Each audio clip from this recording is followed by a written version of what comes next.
"Let go of my mother, and I will make you stand," the black boy said, his small voice cutting through the courtroom, and for a moment the whole room went quiet. People turned to look at him, then they laughed, not because it was funny, but because they thought he was nothing, just a poor child standing against powerful men. His mother was crying, her hands shaking. The judge looked at the boy with cold eyes, the guards moved closer, and everyone believed this was the end for her. But the boy did not cry, he did not beg, he only stood there, calm and serious, as if he already knew something terrible was about to happen. What no one in that courtroom understood was that this child was not speaking from anger, he was speaking from knowledge, and before the day would end, the same people laughing would wish they had listened, because the truth he carried was heavy enough to destroy lives, and the impossible promise he made was about to change everything forever. "Let go of my mother, and I will make you stand," Ethan Brooks said, his small voice clear, firm, and steady as it filled the courtroom in New York City. The words did not sound like a child begging, they sounded like a warning. For a short moment the room went silent, not because they respected him, but because they were confused. Then laughter broke out, slow at first, then louder, spreading from one bench to another like a sickness. People turned to look at the boy, some shaking their heads, some smiling, others whispering cruel things under their breath. Ethan stood beside his mother, Linda Brooks, holding his hands tight at his sides. He was only 12 years old, thin, quiet, dressed in an old school shirt that had been washed too many times. His shoes were clean but worn, the kind that told a story without words. His face was calm, but inside him something heavy was pressing down, something he had carried for a long time. Linda Brooks stood in the middle of the courtroom, her head lowered, her shoulders bent from years of hard work. She had cleaned the floors of this building for 15 years. She knew every hallway, every stair, every office door. She knew when judges came in early and when they stayed late. She had never stolen anything in her life. But now she stood there accused of stealing $50,000, and no one cared about the truth. Judge Robert Hale sat high above them in his chair, his legs still and unmoving, his face hard like stone. 8 years ago, a car accident had taken his ability to walk. Since then, his body stayed in the chair, but his power only grew stronger. He looked down at Linda with eyes full of judgment, not questions. To him, the case was already finished. The prosecutor, Mark Reynolds, stood nearby with a small smile on his face. He spoke calmly, but his words carried poison. He talked about access, about opportunity, about motive. He spoke of poverty as if it were a crime. Each sentence pushed Linda deeper into the ground, while the people watching nodded, as if they had seen this story before and already knew the ending. Ethan listened quietly. He did not interrupt. He watched everything. He watched the judge's face, the way his mouth tightened when money was mentioned. He watched the prosecutor's eyes, how they avoided his mother's face. He watched the man sitting near the judge, the assistant named Daniel Moore, who kept moving his fingers on the table over and over again, like he could not stop. "Your mother had access to the safe," the judge said, his voice cold and sharp. "The money is gone. This court does not deal in fantasies." More laughter came from the benches behind them. Someone whispered that the boy was crazy. Someone else said the woman should have known her place.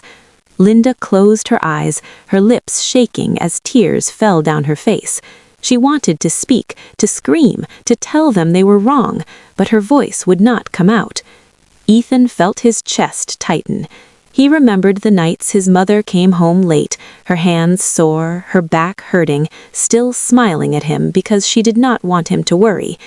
He remembered the times police knocked on their door for no reason, searching their small apartment, asking questions that made no sense. He remembered teachers who looked surprised when he answered correctly, as if smart children could not look like him. "This is not fair," Ethan said quietly, but his voice carried across the room. The judge banged his gavel, loud and hard. "Enough," he said. "This is a court, not a place for children to speak." Ethan did not move. He did not look away. He looked straight at the judge, then at the people laughing, then at the man by the judge. Daniel Moore stopped moving his fingers. Linda opened her eyes and looked at her son. Fear filled her face, not for herself, but for him. She was afraid they would punish him too. "Guard," the judge said, his voice rising. "Be ready." The air felt heavy, like the air itself was pressing down on everyone. Ethan took a slow breath. He had waited a long time for this moment. 6 months of watching, listening, remembering. 6 months of being invisible. "I know who took the money," Ethan said. The laughter returned, louder than before. But one man did not laugh. Daniel Moore swallowed hard, his eyes fixed on the boy, his hands now shaking under the table. Ethan saw it, and he knew. This was only the beginning. The laughter in the courtroom slowly faded, not because people believed Ethan, but because something felt wrong. The boy did not look scared. He did not look confused. He stood still, his back straight, his eyes calm, like someone who had already walked this road many times in his mind. Judge Robert Hale leaned forward in his chair, his hands gripping the arms tightly. "This court has no time for games," he said. "Remove the boy if he speaks again." Linda Brooks felt her knees weaken. She turned toward Ethan, her voice low and broken. "Please," she whispered, "don't do this." She was afraid, not of prison, but of what this place could do to her child. She had spent her whole life protecting him, and now she felt helpless. Ethan looked at her and shook his head slowly. "I have to," he said. His voice was soft, but there was no doubt in it. "If I don't speak now, they will destroy you." Mark Reynolds cleared his throat and smiled again. "This is emotional drama," he said. "We have facts, not feelings. The money is gone and the janitor had access. Case closed." Ethan turned his eyes toward him. "You keep saying that," he replied, "but you never asked who else had access." A few people in the room shifted in their seats. The judge frowned. "Only authorized staff," he said, "and your mother was one of them." Ethan nodded. "Yes," he said, "and so were 2 others." Daniel Moore froze. His face lost color, his lips pressed tight. He felt sweat on his neck, his shirt suddenly too heavy. He told himself the boy was guessing, just a child, just words. Ethan took a step forward.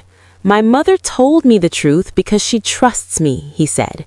"She told me the safe code. Only 3 people know it." The room became quiet again, but this time it was not laughter. It was something else, something slow and uncomfortable. Mark Reynolds laughed nervously. "This is nonsense," he said. "A child does not belong in this discussion." Ethan looked at the benches, at the people watching, at the reporters holding their pens. "You think children don't see," he said. "You think we don't hear. But when you ignore someone long enough, they learn everything." Judge Hale banged the gavel. "Enough," he shouted. "Guard." Before the guard could move, a woman's voice rose from the back of the room. "Stop." Every head turned. A black woman in a dark suit walked forward slowly, her shoes clicking against the floor. She moved with confidence, not fear. "My name is Sarah Mitchell. I am a civil rights lawyer from New York. I am here to represent Linda Brooks and her son." The courtroom exploded into noise. Mark Reynolds stepped back. "This is not possible," he said. "This case is already decided." Sarah raised a paper. "Federal authorization," she said calmly. "This case is reopened." Judge Hale stared at the document, his face tight. "On what grounds?" he asked. racial bias, lack of investigation, and new evidence. Sarah replied. Ethan felt a small sense of relief, but he stayed serious. This was not over. Sarah turned toward Ethan and nodded at him. "You did well," she said. "Now let them hear the truth." Daniel Moore felt his heart drop. He stood slowly. "This is ridiculous," he said. "I have done nothing wrong." Ethan looked straight at him. "Then you should not be scared." Sarah opened her bag and pulled out papers. "Mr. Moore, your salary is $45,000 a year, yet you drive a luxury car, wear expensive watches, and bought a $300,000 house with cash last month. Can you explain that?" Daniel tried to speak, but his mouth felt dry. "Inheritance, family money." Sarah nodded. "Interesting," she said. "Then why were you seen entering the courthouse at 11:47 at night on March 15th? A murmur ran through the room. Reporters leaned forward. Ethan stepped closer. "I saw you," he said. "You did not see me because you never look at children." Daniel pushed his chair back. "I need air." Two men in dark suits appeared near the door. "Daniel Moore, this is Daniel Moore. Federal agents, please come with us." The room went silent. Daniel's legs shook as they led him away. He did not look back. Judge Hale sat frozen, his face pale. "This is outrageous," he said. "This court—" Sarah raised her hand. "There is more," she said. Ethan reached into his backpack and pulled out a recorder. "I recorded everything," he said. "Every joke, every insult, every plan." Judge Hale felt a strange feeling in his legs, a deep pressure he had not felt in years. He ignored it. The first recording played. Voices filled the room, laughing voices, cruel voices, his own voice. People gasped, cameras flashed. Linda covered her mouth, tears falling freely now. Ethan stood quietly, listening, watching the truth tear down the walls. And deep inside, Judge Hale felt something breaking, not in his body, but in his world. The courtroom was no longer loud, no longer full of laughter. It was heavy and quiet, like a place where something had died. Every sound felt too sharp. A cough, a chair moving, a camera click. The recording ended, and silence fell again, deeper than before. Judge Robert Hale sat frozen in his chair. His face had changed. The power he carried earlier was gone. Now there was fear in his eyes, real fear. He looked around the room and saw it clearly for the first time.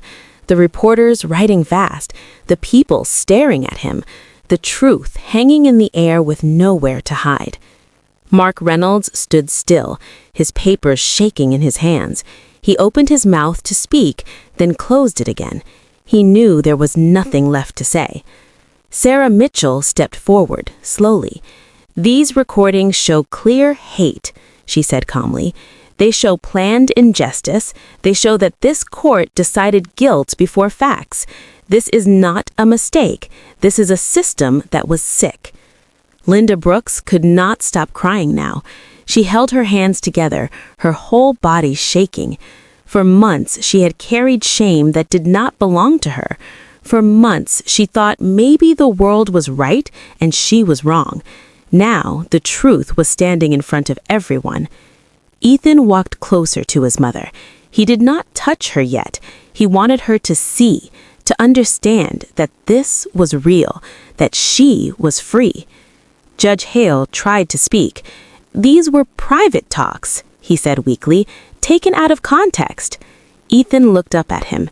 "There is no good way to say bad things," he said. "Context does not change hate." A wave of noise moved through the room. People whispered, some angry, some ashamed. Reporters rushed toward the doors to send the story out. The truth was already leaving the room. Sarah raised another file. "The recordings were sent to the FBI before this hearing," she said. "They are already reviewing everything." Judge Hale felt that strange feeling again in his legs. This time, it was stronger. His hands gripped the chair arms tightly. He tried to ignore it, but his breath became fast. Linda finally reached for Ethan and pulled him into her arms. "You did this," she whispered. "You saved me." Ethan shook his head. "The truth did," he said. "I just carried it." One of the federal agents stepped forward. "Judge Robert Hale," he said, "you are being placed under investigation. You are required to step down effective immediately." The words hit the room like a heavy stone dropped in water. Judge Hale stared ahead, his mouth open, his eyes empty. Everything he had built was falling apart. Then something happened that no one expected. Judge Hale felt his toes move inside his shoes. His breath stopped. His eyes went wide. He looked down slowly, afraid of what he might see. His toes moved again. A gasp ran through the courtroom. "What is happening?" someone whispered. Judge Hale began to shake. He pressed his feet hard against the floor. Pain ran through his legs, sharp and real. Pain he had not felt in 8 years. "I can feel them," he said quietly, his voice breaking. Doctors later would explain it with long words. Stress, shock, mind and body connected. But in that moment, no one cared about reasons. Judge Hale pushed against the table. His legs shook badly. Guards moved forward, unsure if they should help or stop him. Slowly, with effort, he stood. The courtroom exploded. People stood up. Cameras flashed wildly. Some cried. Some stared in shock. Judge Hale stood there, shaking, holding the table to keep from falling. He was standing, but he had never looked smaller. Ethan watched him closely. There was no joy on his face, no smile, only calm. "I said I would make you stand," Ethan said softly. "I did not say it would save you." Judge Hale looked at the boy, really looked at him, and for the first time, he understood what it meant to be powerless. Linda covered her mouth. Tears ran freely down her face. "God," she whispered. The federal agent spoke again. "This changes nothing," he said. "You are still under investigation." Judge Hale sat back down slowly. His legs worked now, but his life was over. The trial ended that day, not with a verdict, but with the truth. 6 months later, everything was different. The old courtroom was closed. New judges, new rules, new systems. Cameras with sound were placed everywhere. Training was forced on every worker. Daniel Moore was in federal prison, 8 years, his house sold, his car gone, his name known for the wrong reasons. Mark Reynolds lost his license. He moved away. He never spoke about the case again. Judge Robert Hale resigned. He could walk now, but he walked alone. No court would take him. No one respected him. Every step reminded him of what he lost. Linda Brooks stood in a new office on her first day as an administrator. She wore clean clothes, her back straight, her head high. She earned it. Ethan sat in a new school, books in front of him, teachers listening when he spoke. People knew his name now. He started a small channel online, teaching children to watch, to write things down, to speak up. You are not too young. You are not too small. One night, Linda watched him from the doorway. "I was afraid that day," she said, "but you were never afraid." Ethan looked up. "I was afraid. I just chose not to stop." Far away, Judge Hale walked alone on a quiet street. His legs worked perfectly. His life did not. And in New York, a quiet truth remained. Justice does not belong to the powerful. It belongs to those brave enough to demand it. Dear viewers, this was not just a story about a courtroom. It was a story about courage, truth, and a child who refused to stay silent. A boy with no power, no money, and no protection stood against a system built to break people like him, and he won, not with anger, not with violence, but with patience, truth, and courage. He showed us that justice does not only come from those in high seats. Sometimes it comes from small hands that refuse to let go of what is right. If this story touched your heart, if it made you feel pain, hope, or strength, then its message has already reached you. Never underestimate anyone, never accept injustice, and never believe you are too small to make a difference. If you believe stories like this matter, subscribe to the channel, turn on notifications, and stay connected for more powerful stories that speak the truth. Now, tell us in the comments, where are you watching from? Would you have had the courage to speak up like Ethan? And do you believe justice can still win in today's world?